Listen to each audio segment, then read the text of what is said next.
Grab your pitchforks and rotten fruit.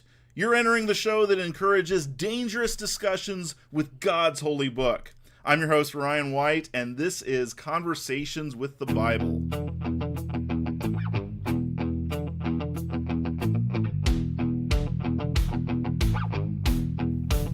Welcome, everyone, to the show. I'm Ryan White, your host.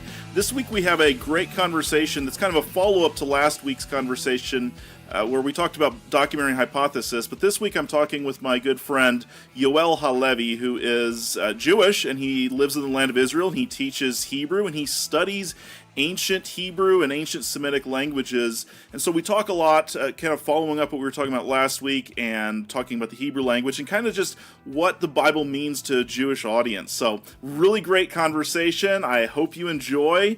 Here we go, everyone.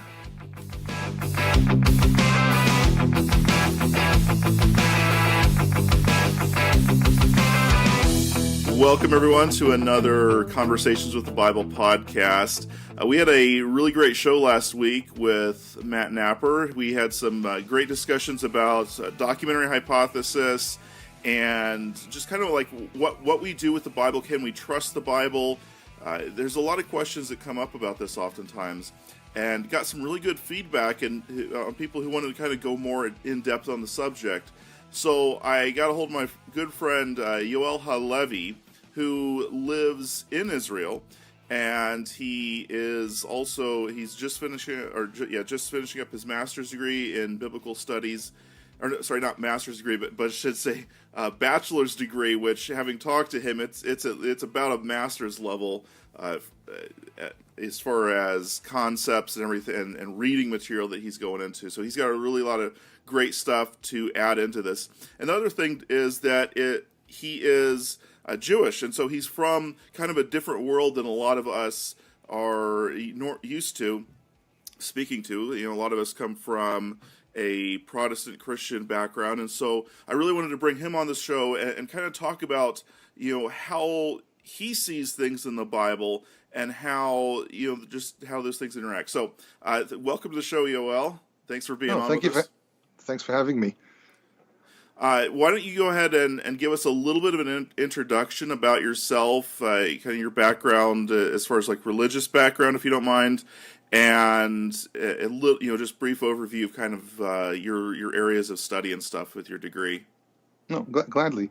Well, first of all, my family is originally from England, and they immigrated to Israel back in 1980, and I was actually born in Israel in 82, so I was actually born just immediately after the one of the confrontations with southern Lebanon, and I grew up in northern Israel and in an Orthodox family. My father decided to leave England because he was seeing how religious life was dwindling in London itself, where a lot of Jews live. And I grew up in an Orthodox family with a lot of traditional practices and so on. And one of the facts of being a traditional Jew is you grow up with the Bible in your hand and you read it in its original language. I mean, the first book that we read as children and the first things that we recited as children were taken from the Tanakh, and which is Torah Nevi'im Ketuvim. That's an acronym for Torah Nevi'im Ketuvim, Torah, prophets, and the writings. And I grew up going through the regular process that most Orthodox Jews go through, which is going to school. Not just Torah school. We actually went to a regular school and a regular high school, but we also had a lot of hours for Torah studies and for Tanakh, and then later on for the rest of the rabbinic writings, Mishnah, Talmud, and so on. I actually, unlike most of my brothers, continued on into high school, but my high school was a much more higher level on Talmudic studies. So it was really more like a yeshiva high school type of thing. And I graduated with studies in Judaism, which included Bible and rabbinic studies, and including regular things like mathematics and geography and so on. But what I did after that was I was fascinated with history. So I continued studying a lot of history, and I started digging deep into a lot of the background of what Judaism says and also the Tanakh. And eventually what happened was I became fascinated with studying the background of the Bible and the background of everything in the Bible, which means that my focus is greatly bent on Judges to Kings and understanding the background of things like, for example, law and language and so on. So I actually do have my own operation known as Hebrew in Israel. It's not really a ministry, though it does have certain elements of a ministry in it. But what I focus on is teaching about history of the Bible, background of the Bible, language of the Bible, and languages that relate to the Bible. So as a professional, I actually professionally teach Hebrew and Tanakh as my everyday job, but I also put out articles and recordings and things like that because I also want to have people engaged and involved in material that's actually well researched, which is something that we're going to touch on, I think, later on, if I'm not mistaken. Yeah, for sure. It's definitely something that we always push for on the show is showing that research and coming away with ideas that can be proven and that that come from people who take the Bible seriously. So, and how can people connect with you on to see this material you put out? And you also do teach. You said you teach Hebrew. You're still teaching that online? Yes, I'm still teaching that online. I get nagged sometimes to do video teaching so people just can go in and watch, but I'm actually very against that because as a person who's been teaching this for quite a while, I know the dynamics of actually understanding the language doesn't work that way. It's like picking up a book. Oh, I read a book. Now I know. It doesn't work like that. And also being a person who speaks more than one language, I actually speak two and I comprehend three, and I'm working on a fourth right now. It doesn't really work that way, and you really do have to practice with someone. So if you want to contact me, you can go to, first of all, my website, HebrewInIsrael.net. Com and org were stolen before I was even able to get. So someone actually knew I was about to open up, and they bought the ending there. You can go through HebrewInIsrael.net. You can look me up on Facebook, Hebrew in Israel. Basically, everything is Hebrew in Israel. HebrewInIsrael@gmail.com is the email. You can first of all go to the website. I mean, the website is really where everything is going on. That's where I put my articles. That's where I put my recordings and everything. But you can find stuff on iTunes and YouTube as well. But the website is really the first place you should go to really comprehend what I do. Nice. Well, yeah. Please, guys, go on there and at least give it a once over and check it out, because everyone who comes on here, we are not a rich podcast. Everyone who comes on here is doing this out of the graciousness of their own heart, taking up their own time. So please get on there and check that out. So, all right, let's kind of dig in and talk about you said you just listened to the previous podcast we did talking about documentary hypothesis. So why don't you go into some of the stuff that you wanted to kind of just touch up on from what the discussion was the last time? Well, I have to look at my list now because I was actually riding the train when I was listening to this, and I was taking notes. And unfortunately, I was bombarding you with all the notes. But for example, one of the first things that I noticed was the discussion of document hypothesis. Where do we first see the signs of people thinking maybe this is not exactly what we think? So there's an interesting entry, I think, in the Talmud in Baba Batra, where they asked the question of, you said in the recording with Matt, Moses talking about himself in the third person. This is a real interesting situation, and it says that Moses died and he was buried, and no one knows where he was buried. And really, the issue is with the last 8 verses, and they asked the question, what does it mean Moses died and was buried? How did Moses write that? So there were 2 opinions which appear in the Talmud. One of them is that it says, no, Joshua wrote this. And another opinion, they say, how do you mean Joshua wrote this? He's saying that the Torah is lacking. It's not from the hand of Moses. So no, it's not that Joshua wrote it. Moses was hearing God saying it to him, dictating it to him. He wrote it down, and he was crying throughout the process. This is already a realization that there's questions in the text. I think people were very aware of these questions, and I think that the fact that someone brought this up is fascinating, because we are looking at a period where you don't undermine your own religious text. So how come people would undermine such a text? So how come someone could ask such a question? So what's very interesting is, and then I think it's in the second book of Maccabees, there's an interesting entry there where Judah the Maccabee gives a speech, and in the speech he relates to a whole bunch of different things regarding their war and everything, but it's also about a war about identity and what's the Israelite or / Jewish identity. By that point, it's Jewish identity. It's the Bible, it's the Torah, but he doesn't mention the writings. He only says the Torah and the prophets. He doesn't mention the writings.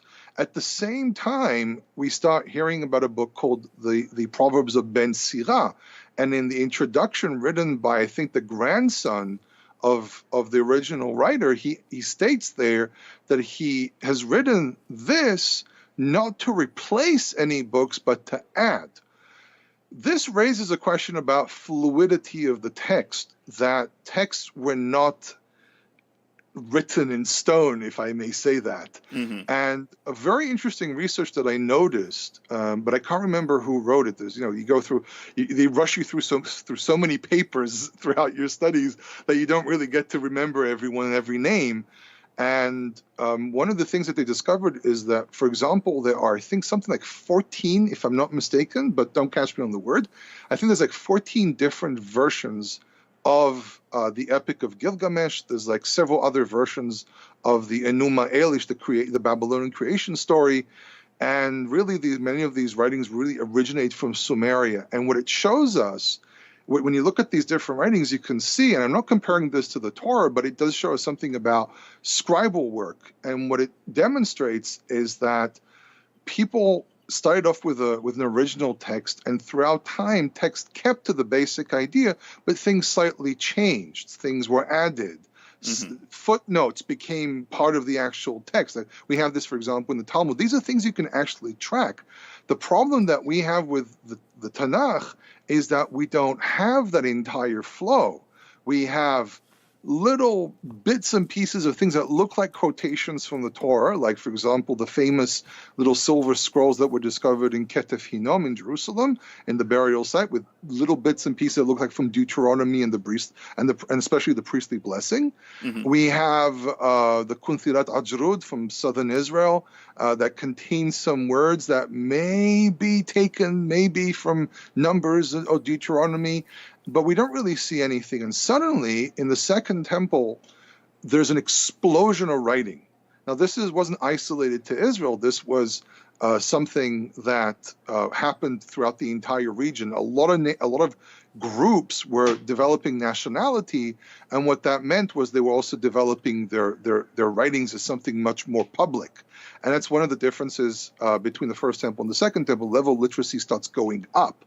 Like, I think a recent study points that there were only about 10% people were reading. I think that was the number in the First Temple, and it goes up substantially by the Second Temple. And suddenly we have all these scrolls and everything. But we look at the Dead Sea Scrolls, one of the most important findings. We look at the Dead Sea Scrolls and we go like, oh, okay, there's a text here, but we have different variations. There's like pre-Masoretic, there's Septuagint. I think I'm pronouncing that correctly. There's always the discussion, is it Septuagint? And there's the Samaritan text, and they're all very similar, but there's little variations between them. Yeah. And this speech by Judah the Maccabee, by the way, Maccabee means hammer. It's a really funny thing that people don't know, because here in Israel they write it with one consonant and it's really written with another, and they don't know what it means. But in any case, it's instead of a kaf, it's a kuf. It means hammer. But he gives this speech which raises the question: was there fluidity in the way text work? And the answer is, well, based on Dead Sea Scrolls, the answer is most definitely yes. But here's the thing. The problem that we have is by the time you jump ahead into medieval times, Talmud, and then the Masoretic text, where there's, I think, about 800 years of what's known as the Age of Silence, I think they call it, mm-hmm. Where there's almost no Hebrew manuscripts of the Hebrew Bible. There are letters. We have knowledge of the way they wrote and the languages that they use and so on, but we don't have an actual full text of the Tanakh until we get to the Masoretic text. And the problem this creates is we don't know what the process is until we get to these different junctions, like the 2nd century, where we start seeing the Dead Sea Scrolls, the Masoretic text. We don't know what's the flow from beginning to end. But what it raises, when we compare it to other scribal practices, we see that there's a certain fluidity. So we're used to this idea, and don't throw rocks at my windows, but the problem that we have today is that we are very text-oriented. Mm-hmm. We are, I think the term is textophiles or something like that. We love text. We're hell-bent on text and so on. And we don't understand that these were cultures which were mostly oral, which means that a lot of the information, I think you and Matt touched on this as well, I'm actually pretty sure you did, most stuff was passed down through memory, which means that one person can remember one thing, another person remember that another thing. And notice that Moses, he gives one copy. He gives one copy to the priest, the Levite priest, and he says, here's your copy. And we don't really hear about any other copy. The Talmud tries to say, oh, he gave copies to every tribe and everything, but that's much later. That's trying to explain, oh, everyone had text and everything. It's not true. Having a text was, besides a very long process of writing it down and everything, and whether it be on skins or papyrus or stones, whatever, you have to have an audience for this text, which means that if most people can't read, there's no point in having multiple texts, which means that scribes would have to work with something very, very limited. But there's another layer on this, which we see from this flow from these different scripts that we, Gilgamesh and the Enuma Elish and so on, is that scribes allowed themselves to slightly change things. And our attitude is that, oh, this is sealed, this is closed. The speech of Judah the Maccabee talks about the Torah and the prophets. The scholars say to this, oh, so this is probably a period when these writings were sealed. That's it. These are the books which are in, and this is the text that we have. And it was only the writings which were still fluid, but because we have the ability of scribes to slightly alter, slightly change, and it wasn't, this is the ultimate word of God, don't change anything, we can end up with different variations. And sometimes even people go like, okay, I know that there's another story here somewhere. You can imagine a scribe sitting around looking through like this different pieces of paper and so on, and he pulls out, oh, here's the story. Okay, let's squeeze this into between these two pieces because it makes a point. And when you study the whole idea of the structure of the Torah, there's the whole theory of it's 9 books that go in one flow. And then there's the whole theory of like 4, and then you go from Genesis to Numbers, and then you have Deuteronomy all the way to Kings. Different theories, but the main thing is that you notice there's like a long narrative being built up all the way from creation all the way into the destruction of the first temple. And it's telling us a message. There's different messages being thrown at us on the smaller level, but also on the larger picture. You can start talking about the stories of Abraham, and you can connect it to the stories in the book of Kings, like King Zedekiah, and say, well, how do I know King Zedekiah was wrong? Well, let's look at Abraham. How can you do that? Because someone had an intent here to create a flow and to create a message. So squeezing in pieces and saying, oh, look, I can squeeze the story. No, but that disturbs the cycle. If someone compounds several stories together, again, this doesn't tell you when it was written. It doesn't tell you anything about how it was compiled. It doesn't tell you anything about is there original author or there's no original author. These are things that you can't really prove from anywhere because you don't have a flow of text from any period. You only have windows that you peek through, and you look, oh, okay, this is where I have this piece of information. We have these gigantic jumps. So I found a word fits more like the J or the P. Well, maybe a scribe thought this would be a better word for here, but there's all these different ideas, and in truth, I think people were very aware of these questions very, very early on, but their attitude was, well, still, it doesn't change the possibility, and I'm going to use the word possibility here, because in scholarship, you always have to leave room for a question mark or room for other opinions, but they were aware of the possibility that what they have in front of them is not literally the actual text from Moses. Yeah. And that's something that I think a lot of us miss. I remember the first time I read this, I was in shock. I come from a religious background. So first time I picked up something, a document hypothesis, I think it was like 15 years old or something. And 15 or 16 years old, I was like, oh, how can this be? And then you start thinking about it and you say, well, I actually see it now in the text, but it's not as severe as they try to present it. Yeah. That's good. I like how you put that there's a flow to the text and there's a story, because like I noticed as I'm there's a teaching I put out recently where I was just kind of studying messianic ideas and kind of developing and especially coming into the first century. And one of the things that I really focused in on was the fact that Israel saw themselves to be still in exile in the first century. And when you take that concept and then you look at how the story is written throughout the rest of the Bible, like a lot of the narratives, especially in Genesis, are written within the framework of an Exodus, or not Exodus, but an exile experience. I mean, even going back to the Garden of Eden, Adam and Eve are exiled from the garden. There's just this kind of recurring theme of exile. And that raises the question, because when you read this material, this is the thing that you and I and others have discussed multiple times when we met up, is that there's an influence from the outside. Now, one of the things I wrote to you is that, for example, text criticism and dating text is a much more complex thing than just pinpointing, we see an exile theme here. So, for example, I have a very quick story here, and then I'll go into detail because it also relates to my own profession. Sure. I first semester in university, we call it university, not college. First semester, we use the European style. We're going to snub you. We go to university, not college. But we actually do have colleges here in Israel. But I specifically point out I went to a university because there actually is a difference. It actually has a massive difference here in Israel, because you say university, people's ears perk up a little bit more because it's actually considered to be a lot higher. And I went to the Open University, which is one of the toughest universities in Israel. But I'm sitting there. I'm not new to any of the material. And I'm sitting there in front of Dr. Edinburgh. She's actually very well known. She has quite a few interesting books out there. And she wrote a very interesting paper that changed a lot of my opinion about law, how law works in the Bible. And this is where one of my great focuses. Is it focuses? Yeah, focuses. I have to remember I'm an English speaker, but I'm Hebrew is more my language. And this is why one of my focuses is really on law. But I'm sitting there, and she gives us an assignment. She says, okay, I need to read this, and that. She gives like a list of papers and everything. And she says, I want you to write a paper about the document hypothesis. You don't have a choice. You have to write this. So I sit down.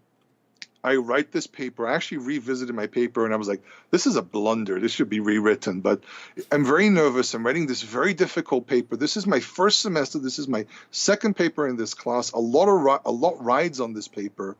And I write the paper, and I submit it.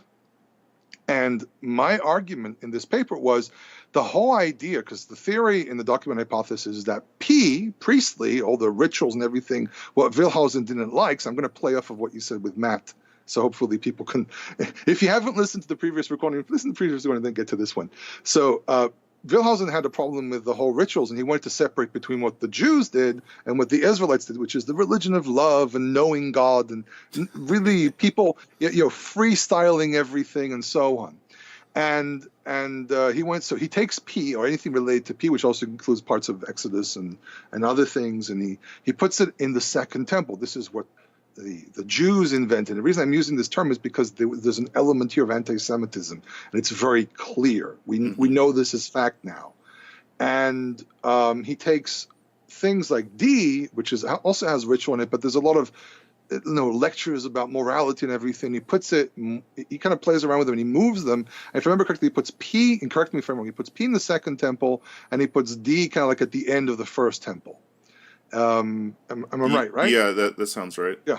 Yeah. So I said, well, I'm going to reverse this, and I'm going to prove that the opposite is right. And I wrote an entire paper which demonstrates that I can find in D elements that show that it's in the second temple, and elements from P that show that it's actually in the first temple. And I completely flipped it. So I send in the paper going like, with a prayer like in Hebrew, please, Lord, make this work. I get the paper back, and I get a 94.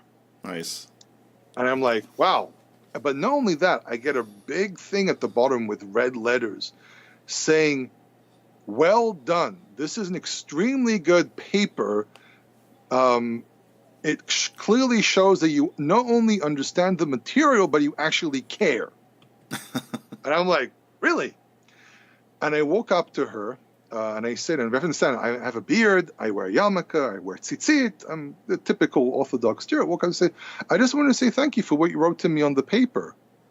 And I have to remember, she teaches dozens and dozens of students, and she looks at me and she immediately knew what I meant, and she said, that was you? I was like, yes. And she said, you do realize that's the only paper that got that grade? And I was like, okay. And we walked around. She actually wanted to take time to speak with me, and she encouraged me to continue into biblical studies.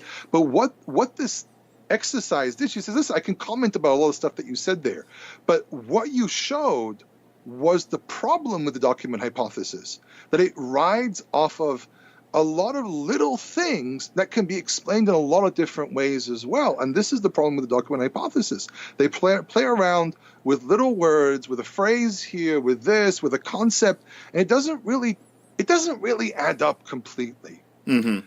And so one of the things that I do is I study in great depth the language itself, the syntax, the words, and I came across a very interesting thing. Two very interesting things. First of all, the field of orthography, a field that Frank Moore Cross of blessed memory passed away a couple of years ago, was really in depth into, and he dealt with, in several books, he deals with how things are spelled and so on. And the other thing that I came across is a book by, unfortunately not translated into English, and it's a real shame, by a man called Meir Paran, Dr. Meir Paran, and he wrote a book about the language and the style, syntax, and structure of the book of Leviticus. And what they both demonstrate is that picking on little details, such as do you have this word, or is this concept there, and so on, is complete nonsense. Because when you go deeper into the text and you start dealing with the real actual text, not with the message, with the real actual text, you see things there that clearly demonstrate that the documents that we have inside, and using the term documents as the little different segments that we have, if it's poetry, if it's laws and everything, they follow a style.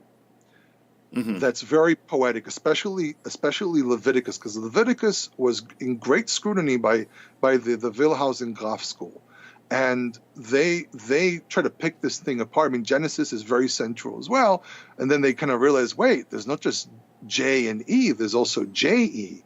And then Hermann Gunkel wrote the Legends of Genesis and proved, well, really, we can see that this is really all oral, so there's no great writer called J. A lot of things happen in between. These are things that, unfortunately, a lot of people don't know. But what Paran and without knowing one another, well, they probably didn't know about, Paran probably knew who Moore was, but basically what we have is a collection of works that actually show that the P source is much, much, much, much older. And Paran actually says there are poetic styles in Leviticus that show that the text is from the First Temple, can date back into the 10th and 11th century. There are words there that fell out of use very, very early on. Now, why is this poetry very important? Because you and I both know that one of the most important findings ever in the history of documents that relate to the Levant, to the great Assyria, land of Israel, are all poetry. Yeah. They're all poetry. And that's one of the ways that we recognize how old the text is. And Paran says, look, I can demonstrate poetic principles in law, not in a song, not in the Song of Moses or the Song of Devorah or something that. No, I can demonstrate poetry in Leviticus. That's been buried underneath the carpet. They're hiding this. And more, what he does is he said, look, there are styles here of words and the usage of sentences and so on that demonstrate that a lot of parts of the Bible are much, much, much, much older. I mean, he, for example, Moore, though he's been scrutinized, obviously, because everyone scrutinizes everyone, and there's always criticism of what people write. What you actually have is evidence that this entire theory can fall to pieces. So what do we really have? I usually present it as being somewhat updated things, because as time passes, it's like you said. I think you said this. No one reads the original King James, or was it 1611? I think. Yeah. No one can read that. I mean, I grew up. My mother made me recite Shakespeare Okay, being a good English mother that she is, my mother told me to recite Shakespeare. I understand some of it. I opened up one time a King James, and I'm like, I have no idea what they're saying here. Yeah. I have no knowledge. So scribes allowed fluidity, not just for the sake of, style and everything. No, sometimes for the sake of, I want people to be able to read this. Yeah. Well, and you, when you were mentioning that a little bit earlier, it got me kind of thinking, and you would say, I think you've said that more than likely, like I had mentioned in the previous show, our text originated in an oral type of culture, which probably explains why there's a poetic underlining to it. Would you say that's correct? I've been holding that opinion for a very, very long time. I think that information was structured to enable memorization. You have the very famous verse about Passover. If your son asks you in that day, what is this work that we're doing, and you will tell your son. It's a culture, and you can see it inside the text itself. It's a culture that says, look, see, hear, repeat. And it's also very repetitive. The whole idea of using a cycle, that every year you go through a cycle. Why do you do this? Because it makes it much, much easier to remember how to do things. It makes it much easier to memorize information, and it's something that you can recite. The story of the Exodus probably had a poetic version for it that kind of summed up everything.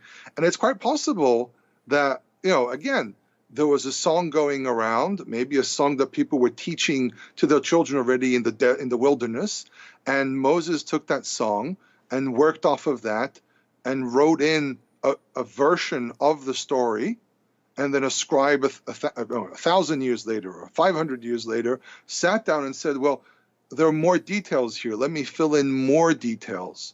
It's possible. Again, we don't know this as fact, but it is possible. But the document hypothesis itself has more flaws than people really realize. Even, most people don't go beyond Wikipedia. I've had to read, I don't have no idea how many, because it's a big thing, by the way, in studies here in Israel. Everyone has to study this on a pretty high level.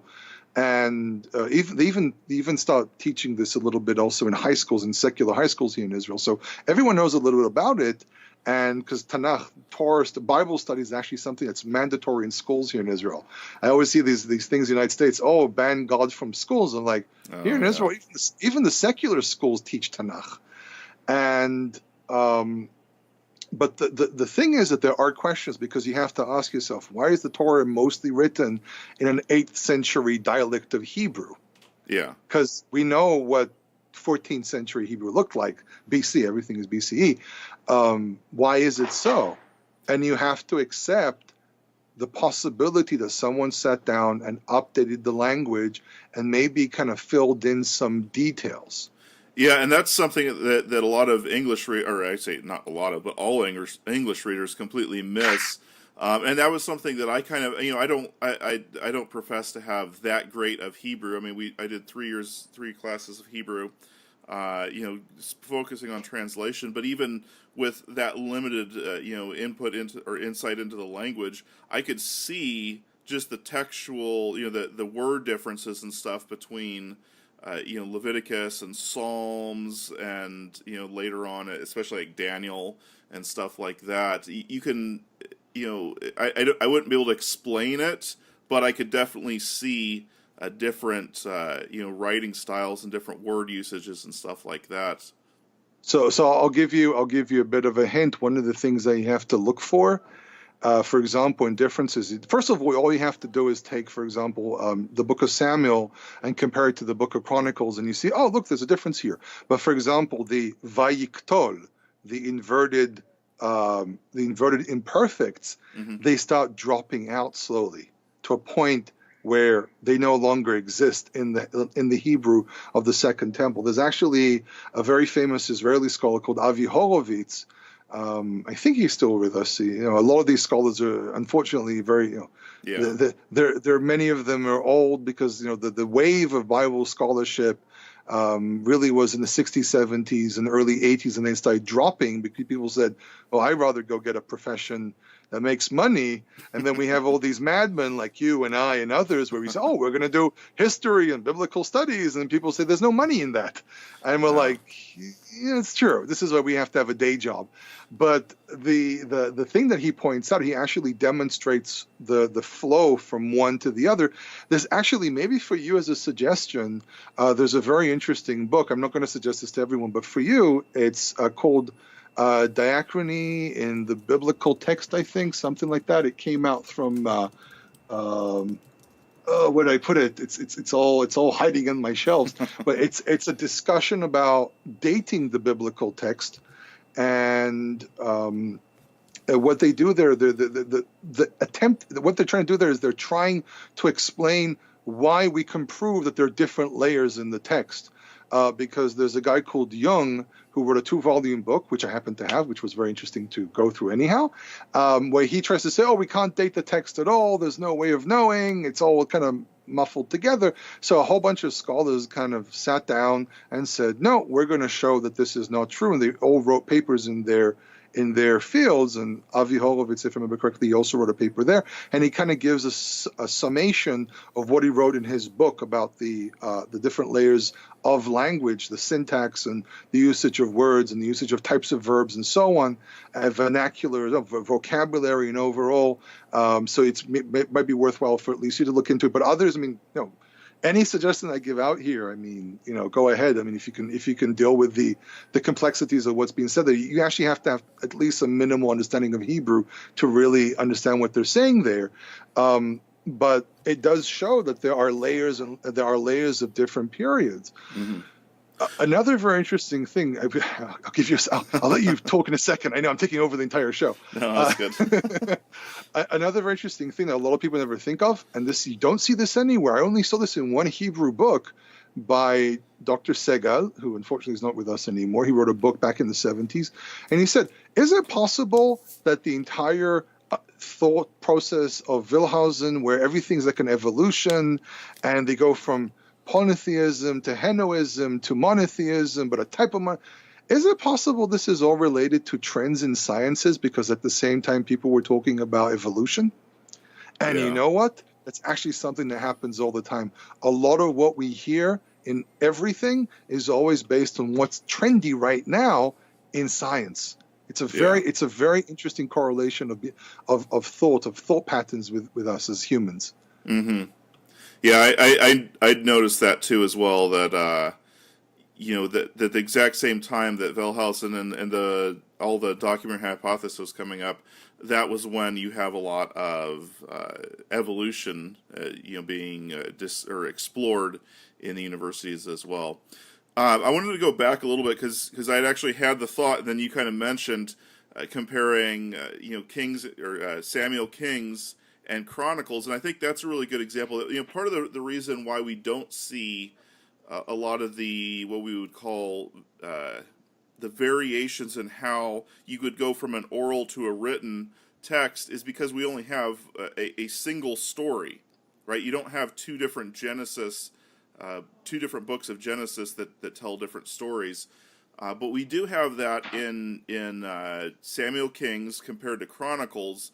And then in the New Testament, you also have this with the 4 Gospels, which I believe that those are probably our best examples of how something goes from an oral culture to a written culture, where you have an underlying story, you have an underlying understanding, but when the person goes to actually write it, and realistically, this also shows how, like you mentioned, this story is getting passed down from generation to generation, probably in some sort of poetic form. But when people go to actually tell the story, they're going to modify it based on their audience and based on the theological position that they want to put out. And that's really what we see when you compare Kings and Chronicles, is that there's a different kind of theological position being put out, even though it's the exact same story. Exactly, because the Chronicles has one purpose. The way he works is very different. While Kings is not there. Really, it's there to tell you a story, but it has a different agenda. It's telling you the the decline of Israel and Judah, and how did everything go down the drain. When you look at, but it also, if I remember correctly, Kings also ends with a note of hope, I think it is, because it's also taking the position that not all is lost. I think because I'm flipping through my Bible here very, very quickly. If I remember correctly, in the end of the book of Chronicles, we actually hear that King Jehoiachin, I think you call him in English Jehoiakim or something like that, he's actually pulled out of prison. While Chronicles, so God gives them, there's hope, the king was taken out of prison. Chronicles, if I remember correctly, doesn't do that. He actually ends with the story of Cyrus, because what he's trying to say is all the glory of Israel is now returning with Cyrus. But what he also does is he's focusing on the positive, so he ignores King David's mistakes. He has to talk about King Solomon because, the kingdom split, but he ignores a lot of different details because he has his own purpose. Book of Kings is also composed differently because of how they got the details. There are, for example, studies done by, I can't remember his name right now. There's a scholar I always follow, and now I have to mention his name, I forget. Nadav Na'aman, and there's a lot of stuff that he wrote in English as well. So you can look him up. By the way, go to academia.com. He's there. You can read his papers. It's all free online.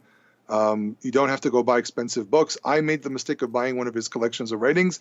It cost me quite a bit of money, and then I was like, oh, look, most of these papers are here on his profile. But the thing is that I actually wrote a paper a couple months ago about King Ahaz, one of the more difficult periods to reconstruct. And one of the things that I went into there was when you read the story of King Ahaz, which is in 2 Kings, I think it's chapter 16, there's a difference in the way the story is told, but there's also little messages thrown in there. And I can't really explain everything I did in this paper in one leg, because it's a pretty long paper, but you can see that the writer is using his own interpretation, his own information, but he's also using a royal inscription because he's obviously quoting something. And that's one of the differences. Kings is here to say, this is what happens. Reading Book of Kings is like, the top stories in our news.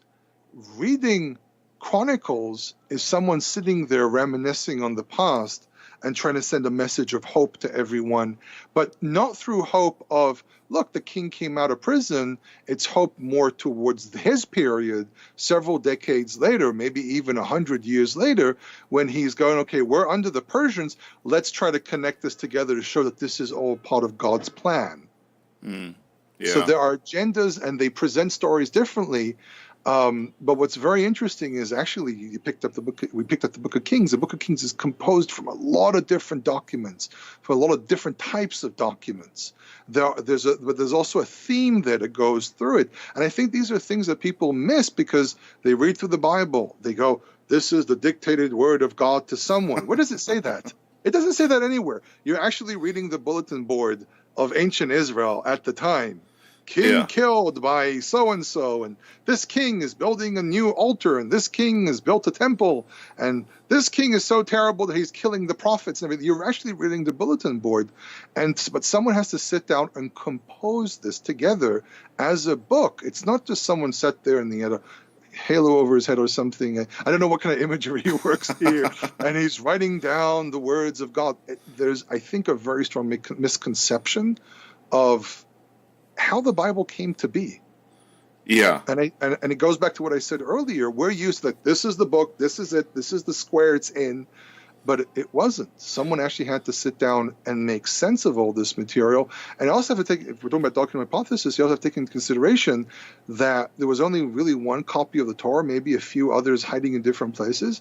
No, this wasn't a common text, unlike what we sometimes think. And there's a possibility they had to piece this together. Think about King Menashe. King Menashe, Manasseh, he was horrendous, and he reigned for decades, and he persecuted. And then King Zekiah or King Josiah? King Josiah. We have a book here. We found a book here. So scholars say, they planted it. No, it's actually telling you something real. They didn't have copies, and he opens it up, and he's going, oh my God, this is the Torah. And they were probably looking for bits and pieces, and they were trying to reconstruct this. And this might be the reason where we find a word. even if we accept the argument, oh, there's a word here that doesn't fit, maybe it's because they didn't have a better word for that, because they had to update the language. Or they didn't have the original word, so they put in the word that they knew at the time. Mm-hmm. Yeah, that's good. That's like you said, the Bible was not dictated by God, and nor does it claim that. But that's kind of an expectation that a lot of times is put forth religiously. That's just not supported by the biblical text. Now, that doesn't mean that that God doesn't have His hand in it. It just means that we've got to understand that there is that humanity side of it, and that we can take the text seriously, but also seriously look at it and say, okay, someone actually wrote this, and what have they been thinking? Why did they write this? And what does that ultimately tell us? And I think that ultimately that gives us a lot better, for me at least, I'll say, that gives me a much better insight into what the text means, and kind of just how God interacts with humanity, I would say.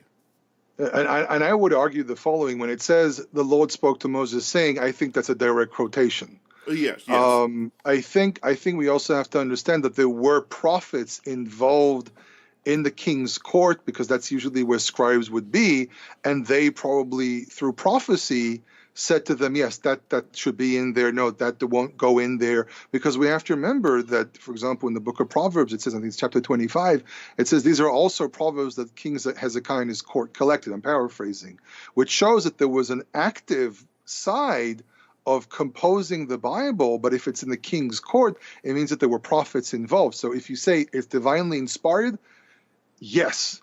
Yep. Was it dictated by God? Not necessarily, but even if there was an original dictated by God, we have to remember that this had to be transmitted over a very, very long period of time, and eventually, at least from the place I come from in Judaism, we eventually say prophecy died out. There is no pure prophecy, maybe hints of it here and there, and people had to still transmit the information. And we can see in the Dead Sea Scrolls where people updated the language. For example, there's the very famous Yahelu verse, V'kochavim Yahelu Oram, and the I can't remember if it's Lo Yahelu, if it's negated or positive, or the stars will shine. And the word the root Yahal is a very old root that's not common. No one really uses it even today. And there's one of the Isaiah scrolls, instead of the root Yahal, it uses the root Or, light, Ya'iru. Someone replaced the word Yahelu with the word Ya'iru because no one knew what that word really means. Yeah, so that's kind of some light editing. One of the documents that kind of jumped to mind too was the book of Jubilees, where you basically have where Enoch and Jubilees. Really, you have to put those two together technically. Well, but even more to the point with Jubilees is that Jubilees is essentially an attempt to kind of rewrite the Torah in a different light. Yeah. And so, right there you have a great example of someone, I can't remember exactly the dating of the book of Jubilees, somewhere in the Second Temple period, where they are basically trying to kind of retell the story in a much more Hellenistic light, where they're trying to trying to minimize all the embarrassing things here and there. Oh yeah, and the thing is that the style of language as well, and the messages and so on. These are all things that date to the Second Temple, and this is why I always people say, oh, they study Jubilee, or they study Enoch. I'm like, if you actually read the book of Enoch, you see very clearly that this is much, much, much later. Language, principles, message. It's all part of that gigantic swimming pool. That of the different types of Judaisms at the time, because even today you can't really speak about one Judaism. There were different types of Judaism, and people were fighting over authority. So some of them said, "Oh, look, we have this book here that we discovered," because this was a culture that was based on written material. So now it's written in the book, and as you say in Arabic, "Hadha maktub." It's written here. This is how it's written. They they basically say, oh, we have this book, so now we're going to follow it.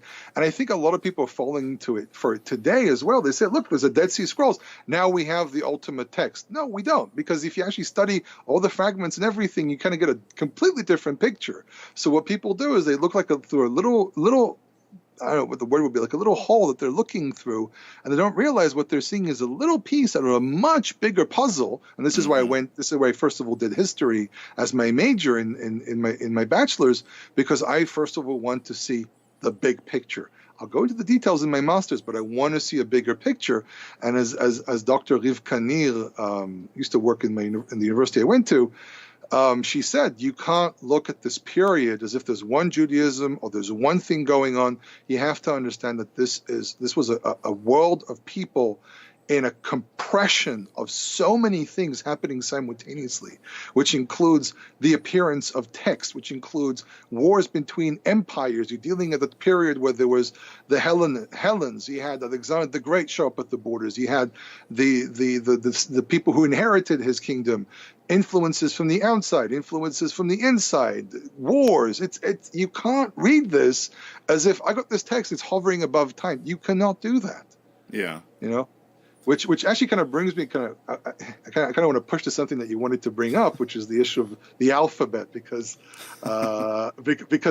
it's part of understanding the larger context of things. And because he did write to me, I want to talk about the alphabet in Hebrew. So I don't even how much time we even have left, but I'm going to squeeze that in somehow. Sure.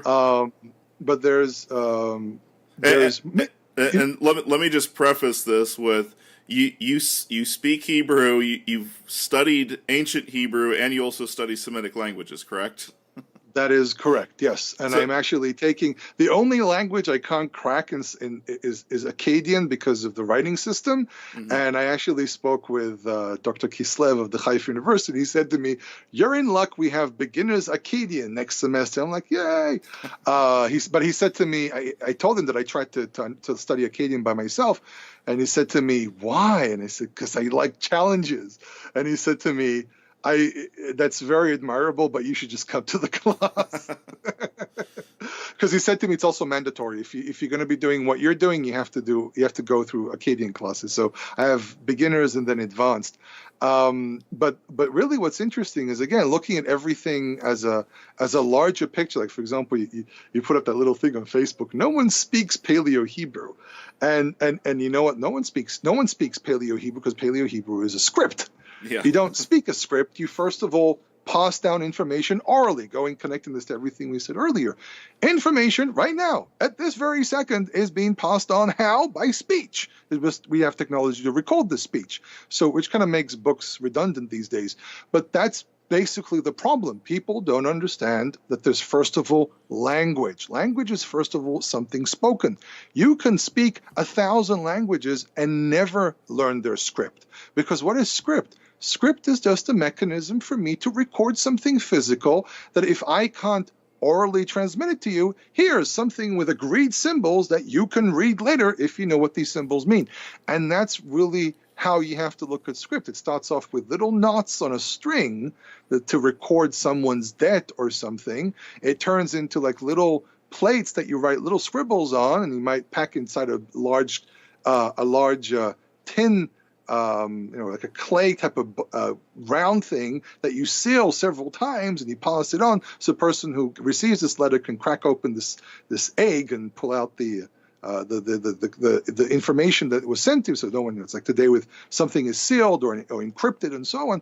But the whole purpose was to be able to pass on information from one place to the other without having you getting up and going there, or also recording. I owe you, you owe me, and so on. But at the end of the day, it's a script. When God created the universe, what did he do? Oh, he sat down with his pen and said, let there be light. Okay, and God, it says he spoke. He spoke, and that's how things came to be. Also, the reason it says that he spoke is because speaking is the idea of saying he thought of it doesn't really fly in the world of concepts in ancient Israel, because everything was very verbal, very active. Yeah. But speech is the most I think the way God communicates with mankind. So mankind identifies God's communication with the universe is through speech, but it's also something that doesn't necessarily have to have. You don't have to see someone speaking. But I guess it's the most abstract thing that can be done to try to describe God creating the universe. But what's very important here is that there's this gigantic movement of Paleo Hebrew. And first of all, the first thing I always say about this is, are you sure that's Paleo Hebrew? Because that's not what this is. What do I mean by this? There's actually two different layers to Paleo Hebrew. There's Paleo Hebrew, which shows up from around the 10th century, 11th century BCE, and there's a thing known as Proto-Sinaitic, which is a very simplified version of, I always have difficulty saying this word, hieroglyph? I always have difficulty. Yeah, hieroglyphs. Hieroglyphs. No, it's the soft English R that gets in the way. The diphthong with the I and everything. Hieroglyphim, okay, hieroglyphim in Hebrew. And someone used this, and it was obviously an alphabetic system. It's pretty evident that this is an alphabetic system. So someone said that, listen, I can't use all these symbols that these Egyptians are using. I'm going to simplify this. So they write it down. It was discovered in the Sinai Peninsula. We have a few bits and pieces of it, but I think it's pretty evident that this is the forerunner. This is the father of Paleo Hebrew. I used to be against this opinion, but I'm pretty convinced after studying, looking at images and breakdowns and different versions, it's very obvious that this is the father of Paleo Hebrew. So The first thing is that when people say, "Oh, look, I got these drawings here," this obviously this is the original alphabet. There's by the way, no evidence of this at all. We don't know what alphabet Moses used. We can only assume it was something like Proto-Sinaitic, but the difference was that this was not hieroglyphs. This was actually these were actually alphabetic symbols. Exactly. I was going to really quick interject, which means an alphabet means that you're using a symbol for a sound, right? It's not, and this is why there's only 22 symbols for sounds, whereas a system where you would be using a symbol to represent a word or a concept, even you would have to have a syllable or even right? I forgot, because that's really the jump. Originally, the idea is that there were symbols that were used for concepts or words, which is kind of what we have like within Chinese today, if I remember correctly. But you realize yeah, but what the Chinese uses what we call logograms. Logograms. And that's what Akkadian did eventually. Beginning, they drew things, and then they kind of merged them together. That this combination will produce the sound pa, and this will produce the sound ba, and these are called logograms. And so with that, I mean, like I think modern day Chinese, it has something like 8,000 symbols. Akkadian had something around I think about 5,000. Right, so 5,000. So this is, you can't take and say, okay, well, this happened in Akkadian, so now I'm going to turn to Proto-Sinaitic and say it was the exact same system, because you would need 5,000 symbols, and you only have 22. And the other thing that a lot of people don't know is that these are only phenoms, which that means it has a potential of sounds. For example, one of the things I keep on seeing, someone heard, and this is how usually this information works. Someone heard from someone that they discovered, which is something that's been known for a very long time, that the letter ayin, really there was an and a r. So there must be an extra symbol for this r sound, which is basically a gargling guttural a, which English speakers I've only had one student in my entire career so far that was able to pronounce a proper ayin. It's almost a choking sensation, which is very difficult for people to pronounce, and so they're looking now for this extra symbol. And what they don't understand, and this, by the way, is one of the ways you prove that this is not a logogram, this is not a hieroglyph, this is a consonant. And it revolutionized, because if you have one symbol and it can represent more than one sound, it means that you also have to have context. You have to have context to be able to put these consonants together. Because if this symbol always means one thing, I don't know what they say about ayin, maybe the I, they draw an I, and this is always going to represent an I, but I, as a Hebrew speaker, I can read this as ana, and I can read this as rana, because I have context. And if you can read this, in different ways. And I hope you can understand the logic I'm going through here. Yeah. But if you can read this in different ways, because I can also look at a wider variety of words, and then I know what the context of this word is. And this is a big, this was actually a big revelation for a lot of English speakers. I think it was James Barr back in 1988. He came out with his book about basically understanding how Hebrew words work. Yeah. And instead of trying to look for sounds, you're looking for context. I think we discussed this once, you and I. And basically what happens is if I can make sense out of this, and if I take drawings and I go, well, how do I put this all together? Then obviously the method of putting drawings together doesn't make any sense. First of all, it's very arbitrary as well. But also, this is not how hieroglyphs work.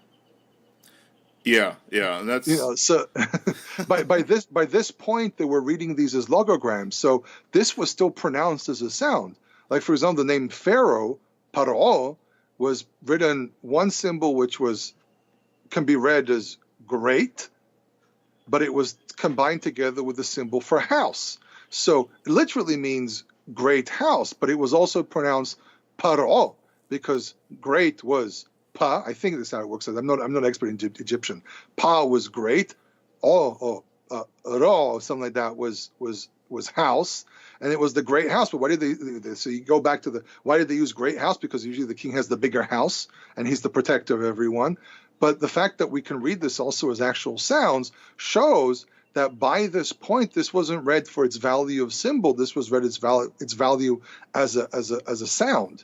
Yeah, which means that people. The words came first, and then they tried to figure out how to make symbols for the words. They were already speaking the language, and now they're making symbols for that language. Mm-hmm.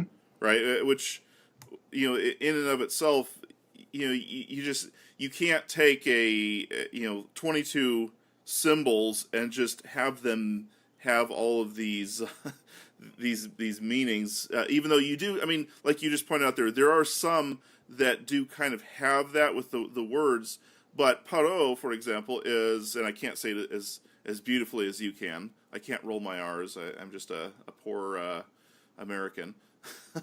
Well, you do realize rolling your R's is something that the Scots would do as well. So yeah. It's these are sounds. I mean, if you go to Bavaria as well, they roll their R's and so on. So.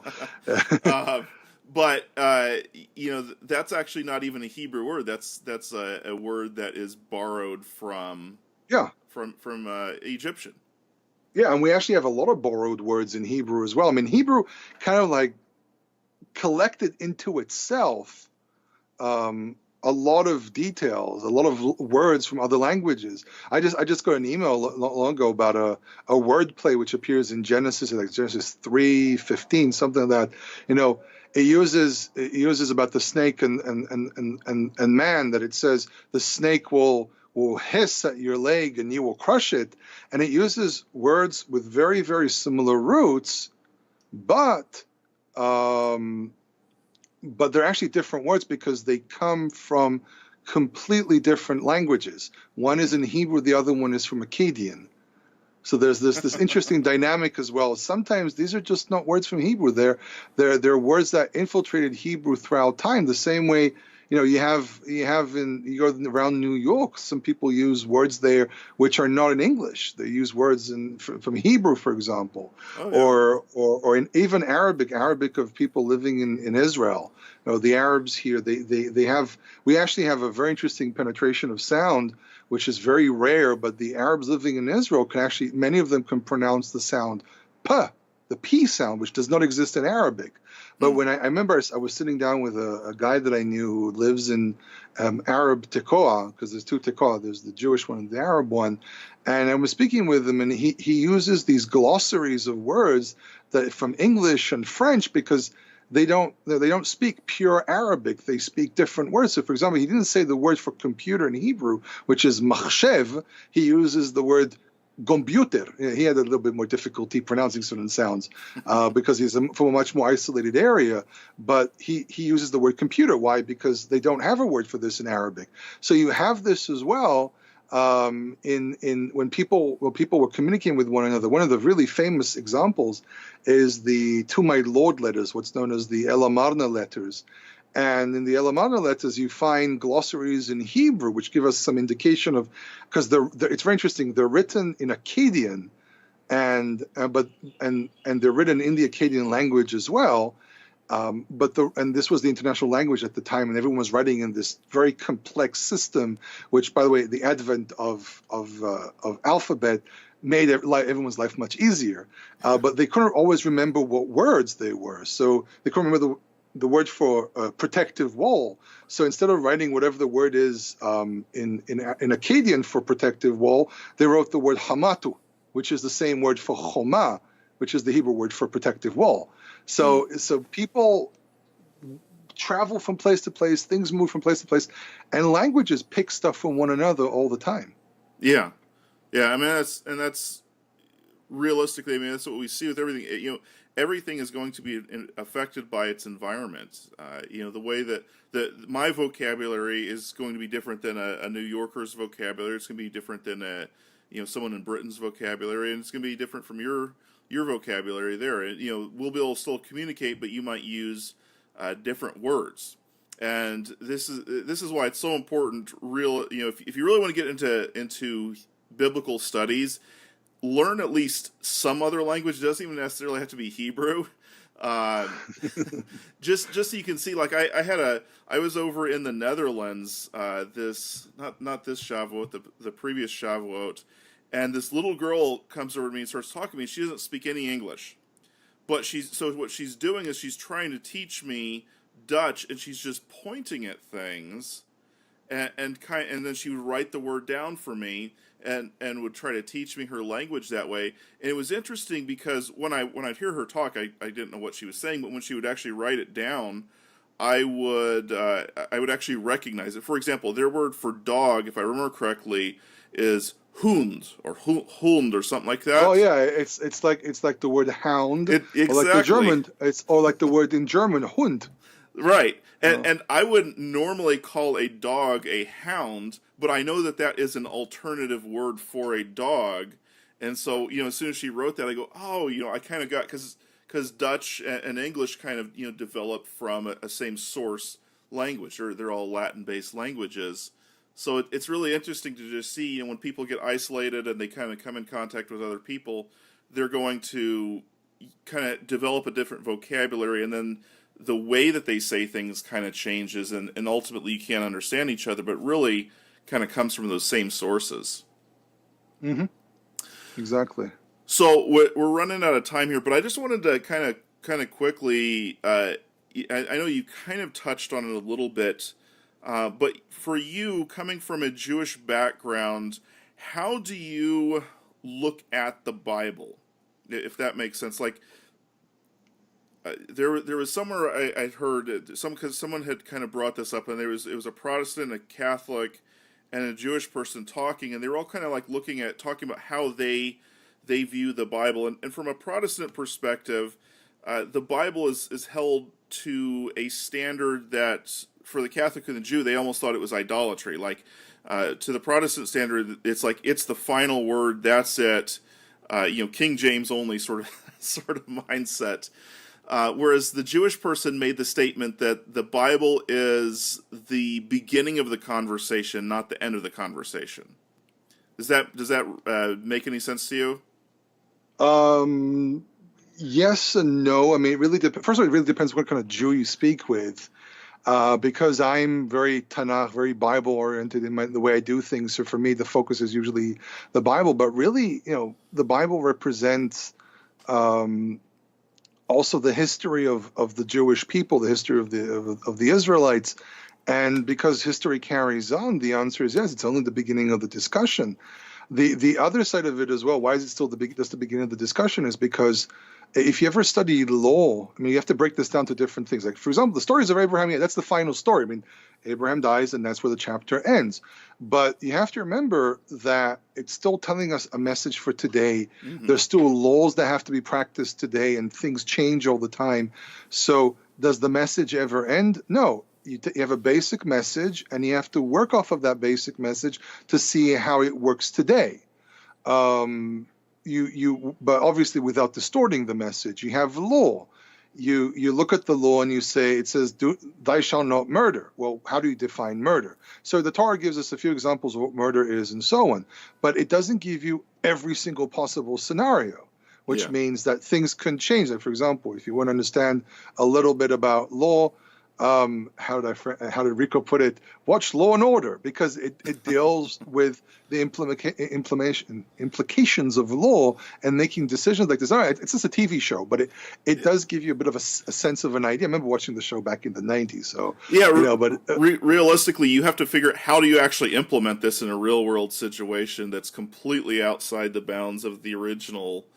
Exactly. And that's the thing. Like, for example, the Koro Hammurabi, go through it. First of all, the Koro Hammurabi, just to point this out, because a lot of people hear about this, Koro Hammurabi resembles the biblical laws by a very, very small percentage. I actually sat down and went through the entire code with references and everything. It's like out of, I don't know, 100 and some, close to 200 laws, maybe 25 resemble the Torah. Yeah. But the reason they resemble is because it deals with criminal law and civic law. These are things that all mankind have to deal with. But the thing that you have is still, why did he create this code? Where did he get this code from? Where he collected from different places, put it down into a book.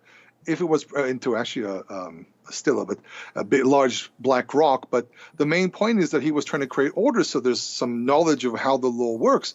But that's really the thing, because these were oral cultures, and because most practice and most things are passed down orally, it just carries on. So it's the anchor of the entire Israelite civilization, but it doesn't end there, because there's always some things, weird twists and turns and so on.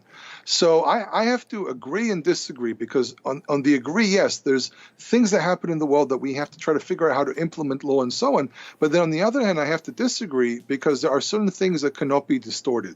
For example, if the Torah says, don't do this, don't try to find a way to override that. Yeah, and that's unfortunately, I think I was talking about this in the last episode with no, I guess I wasn't. Well, we were talking a little bit with Matt Nappier about the documentary hypothesis, the people who push this, that a lot of times they use that specifically to do away with stuff that they don't like. And one of my favorite scholars on the book of Leviticus was Jacob Milgram. Yep. Just and I'm sure you've read him, and just wonderful scholar. But then you get to the point where he's talking about the laws of homosexuality. Yep, the famous one where everyone goes like, "What?" Right. Yeah, I'm sitting there reading the book, and all of a sudden it's like, this only pertains to a male Jew living in the land. I'm like, wait, what? Well, not only that, he tries to say, well, today with adoption and everything, then it works, because the whole idea is that they don't, they don't create, they don't create families. I think this is what he says. So obviously, if we have to find a way to override that problem, then it's okay. And I'm like, no, because this has to do with morality and being holy, and there's a whole bunch of other things. So he kind of really went bad there, because throughout the entire, this is 3 volumes, each one of them really big. It's like over 2,000 pages in these 3 volumes. Yeah. And he writes that, it's like, this is such wonderful scholarship, but what's that? It was shocking to me. But I mean, that's a great example, I think, of where you can let your own environment influence you into your reading. It's sad, because unfortunately that's probably kind of reduced his credibility with a lot of people who really could learn a lot from him. That's very, very true. That's very, very true. And the other thing that we have, I mean, again, the Romans didn't like some things in Judaism, so they got rid of it. In America, for example, right now, there are a lot of liberal Jews who go around abusing their Jew card. And basically what they're doing is, I'm Jewish, so I know, and therefore I'm telling you. And I actually had cases where I had to turn around and says, well, I'm Jewish, and I'm a practicing Jew, and I happen to spend 10 years in yeshiva, and I'm also a scholar, kind of like to trump them with my knowledge. And I say, what you're doing is taking your modern Western interpretation with your values, and you are superimposing it on the Bible to fit your ideology instead of allowing it to speak to you and what its actual message is. And that's, by the way, something that's also a great sin in history, because people try to analyze history based on their current condition instead of really understanding what happened there. By the way, this is one of the reasons why, if you're a history buff or you know some history versus an actual trained historian, this is one of the differences. We're trained to step out of our reality and try to see what they were dealing with. Yeah, and that's you'd mentioned at the beginning of the show you didn't want to study documentary hypothesis, but you were essentially forced to, and that's one of the things that I think I really took away the most from college. Was my professor was like, okay, well, you're going to read this book, and I'm like, I don't want to read this book. And he's like, no, you're going to read this book, and you're going to you're going to give me a report on it. It's you've got to read stuff that you don't want to read. And ultimately, you don't end up agreeing with it necessarily, but you learn from that process.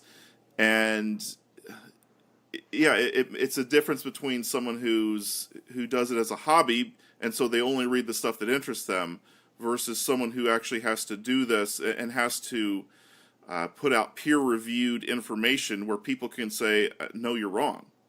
And realistically, you have to respond to that in a kind environment, which is not what Facebook is.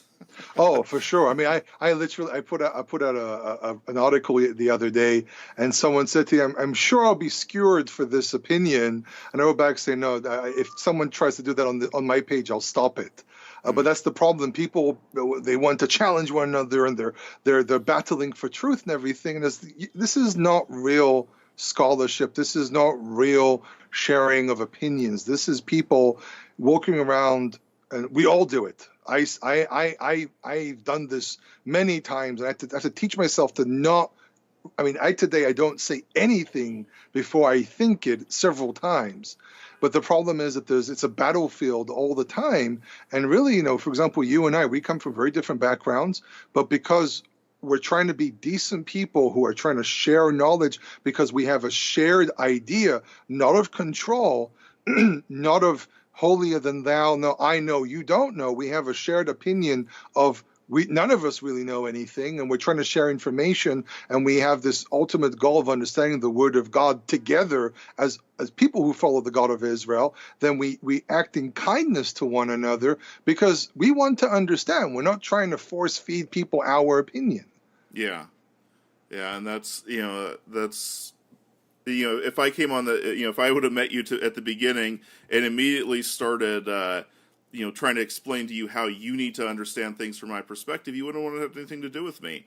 And there's a lot that I would have never learned having not known you. But unfortunately, a lot of us have been raised in environments where it's just this competition of, I need to make sure that everyone believes the same things that I believe, and that's not going. That actually comes from a place of weakness. That's true, because, and you can see that because as soon as someone's beliefs get challenged, either they get angry, or they get scared and kind of give up on their beliefs, which is something that we don't want either. We want people to be very serious about the Bible, but be okay with saying, I don't know. I mean, I every time I read the Bible, I'm looking at it, I'm like, I don't know what this means, and I'm okay with that.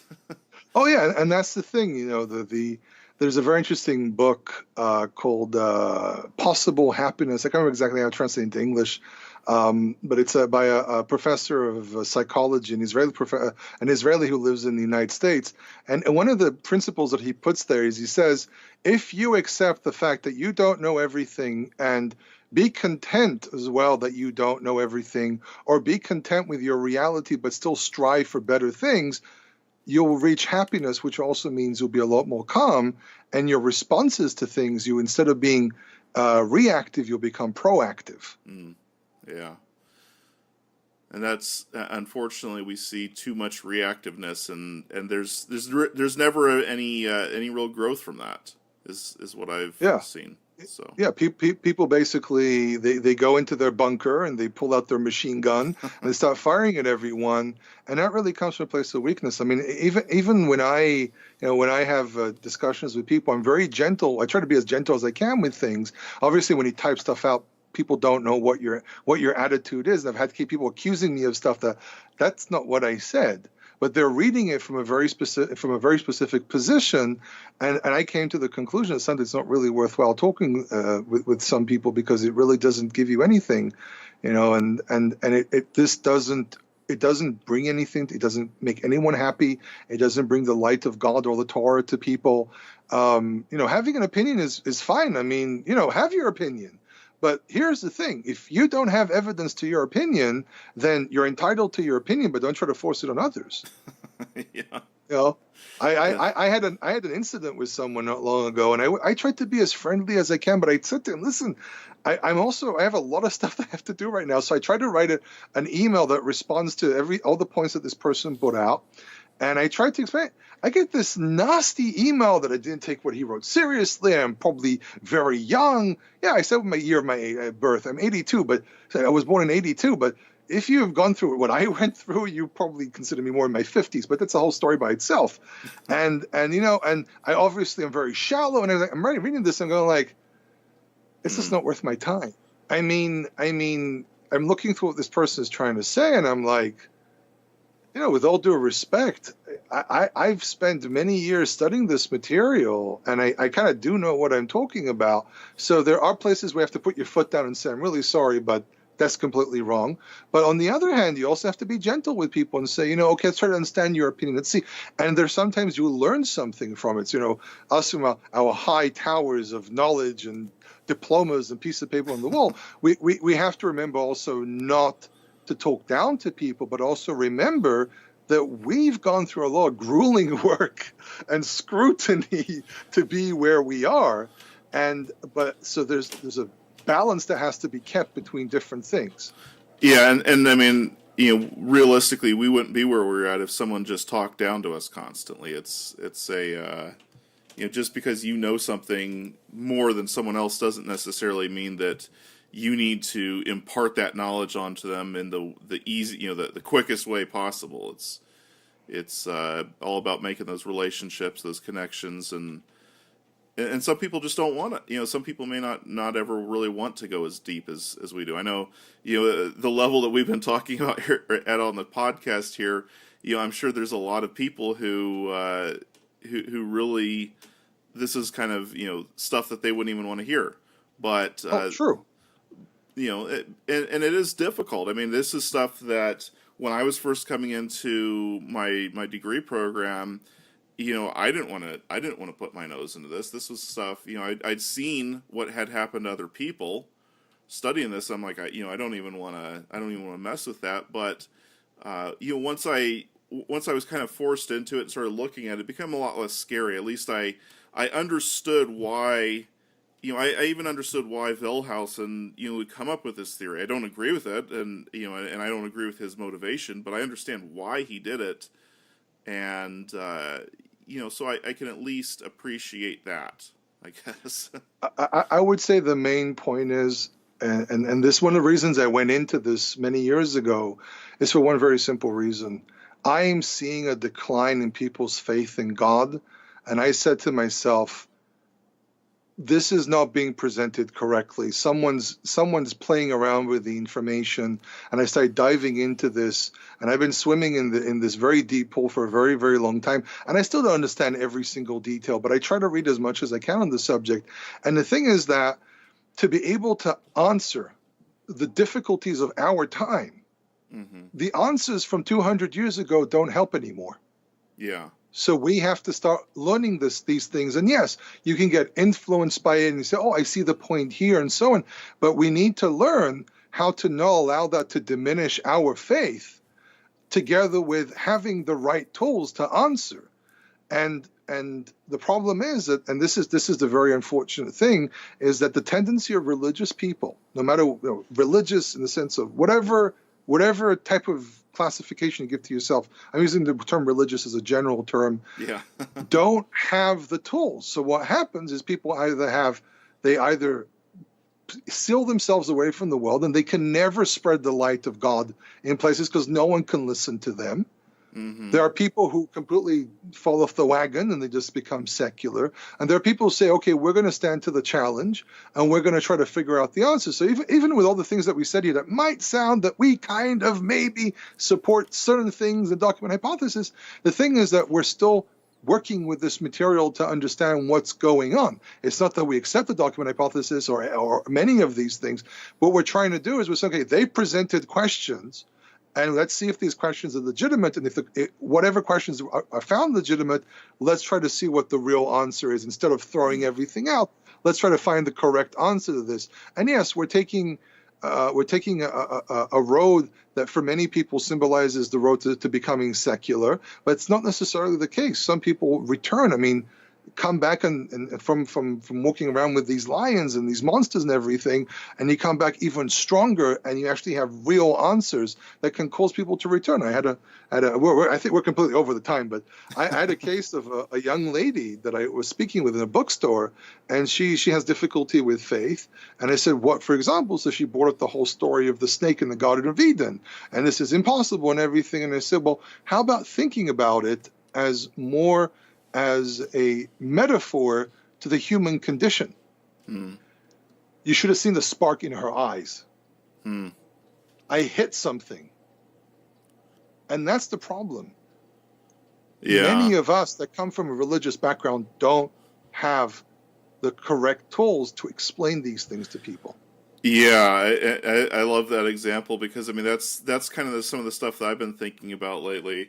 There was a question, how do you teach God to an atheist? I saw on Facebook, and then there was a bunch of responses about, show them this video about creation versus evolution, and all I could, and what I ended up, replying to this post was, realistically, you're not going to convince these people of creation versus evolution, because that's where they're coming from. But the reality is that the Bible has, that's one chapter in the Bible, and there's so much more to the Bible. And as you just mentioned there, ultimately the Bible is speaking to the human condition. It's saying, this is where God wants us. This is where we're at. This is how you start moving toward God, where God wants us.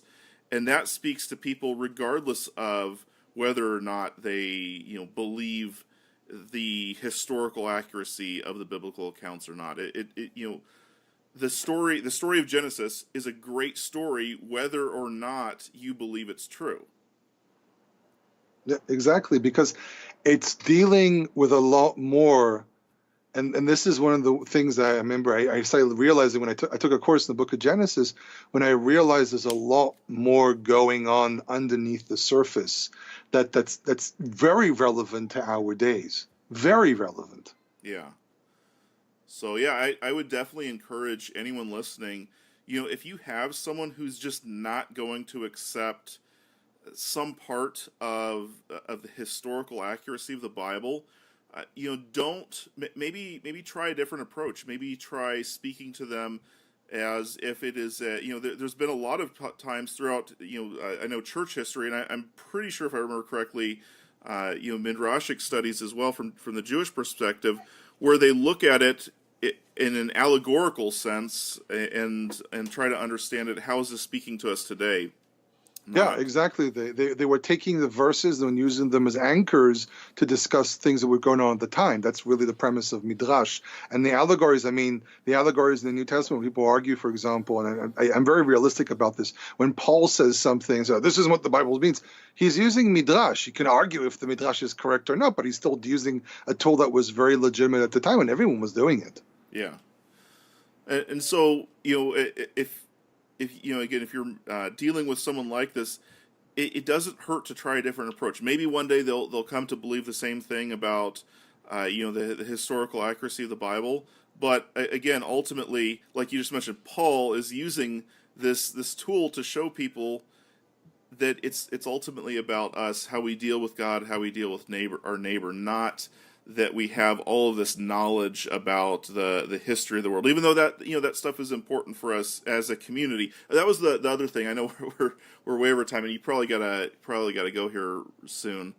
Now I just blanked on what I was gonna say. That happens to me all the time. Anyways, it was a good thought. Maybe I'll remember it, but yeah. So, do you have anything else you want to close with? I'm sorry, I just completely forgot. Well, I mean, you and I mean, we know each other for quite a while. We can ramble on for hours. I mean, we've done that before. Yeah. I remember sitting in a hotel room and it was just going on and on and on and on. And the roommate was going like, I'm going somewhere, bye. Yeah.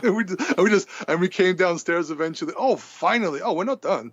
And, but really, I mean, if I take all these different things, I mean, dogma and hypothesis, Hebrew, script of Hebrew. I mean, there's a whole, almost like a religion surrounding this, the Paleo Hebrew and everything. Mm-hmm. These are all interesting thoughts and ideas. The question is, two very simple questions. Can you prove it? And how does this help us with our relationship with God? Because at the end of the day, if I open up the Torah, it doesn't matter what script. I can read this in Hindi. It's not the point. The point is, no, not I can read it in Hindi, but the point is the message. Are we conveying the correct message? Are we telling people the correct message? Yeah. Regardless of the difference between you and I in certain issues of faith, because I come from being Jewish and completely Jewish, and you coming from a much more Christian background.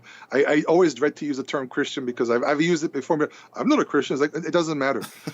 It doesn't offend me, so you're good. No, but the point is, are we really sending out the right message? It doesn't matter what script we use. It doesn't matter what ideologies we develop around things. It doesn't matter if it was composed by 20 writers or one writer or whatever. Our sole goal as a group, from all different sides here, our sole group here is to know what God wants from us, to be loyal to Him, le'ahava oto, to love Him, which is to show loyalty to Him. Mm-hmm. It says in the Shema, ve'ahavta et Adonai Elohecha b'chol levavecha v'chol nafshecha v'chol modecha. Why love? How do you command someone to love? Well, love comes in time, but love really means to be loyal in this sense. Are we loyal to Him? Are we sending the right message? Are we, by our behavior and our attitudes and our understanding, are we really representing God? God made man in His image. Whether God is a gigantic glowing human being, as some people would believe, or something completely abstract, we are created in His image, which means that we are His messengers on this earth. And if we don't walk in the way He walks, then we're not being in His image. Yeah. So there's so many things that link together to this. If understanding the text correctly, understanding the language correctly, all these different things, it has one massive goal: to know what He wants from us. Yeah. That's awesome. All right. Well, I will wrap up the show here. By the way, thanks so much for being on. Like you mentioned, we always have great discussions, and hopefully those of you out there listening had a good time with us. Just once again, you are at Hebrew for Israel. Hebrew in Israel. Hebrew in Israel. Yeah, I actually, the funny story how I came up with the name, because my intent was to say, Hebrew that comes out from Israel in the sense of the language, and it ended up being a double entendre, which means a Hebrew, because my family name is Halevi, so I'm actually a Levite. Yeah. I'm not really technically a Jew in the regular sense, because I have to be from the tribe of Judah to be a Jew. So it came up being a Hebrew, an Israelite living in the land of Israel, and also Hebrew in Israel, speaking the language so it came up being this double entendre. I don't the term entendre. I don't think I'm using the right correctly. It has a double meaning. Okay, let's use that term. So Hebrew in Israel.net, not com or anything, .net. That's the website. Hebrew in Israel on Facebook as well. And Hebrew in Israel, one word, gmail.com, which is a way you can communicate with me. Awesome. Well, yeah, thanks so much for being on the show. For those of you out there listening, please, if you enjoyed the show, Give us a positive review on iTunes. Helps us, get the show kind of get up there in the algorithms, get out to other people. And if you're listening through Podbean, which is through whom I actually produce the show, go ahead and subscribe and follow us, and you'll get little cool notifications on your device when the new shows pop up. So again, thank you so much, and gladly. And hopefully we'll have you on the show again sometime. We'll talk about something else, because I know there's so much that we've talked about. I know there's a lot of other subjects, but this was a good subject to kind of follow last week's show. But I'd love to have you on the show again, as long as I can wake up this early. Yeah. So we'll end with that. Shalom, everyone. Kol tov.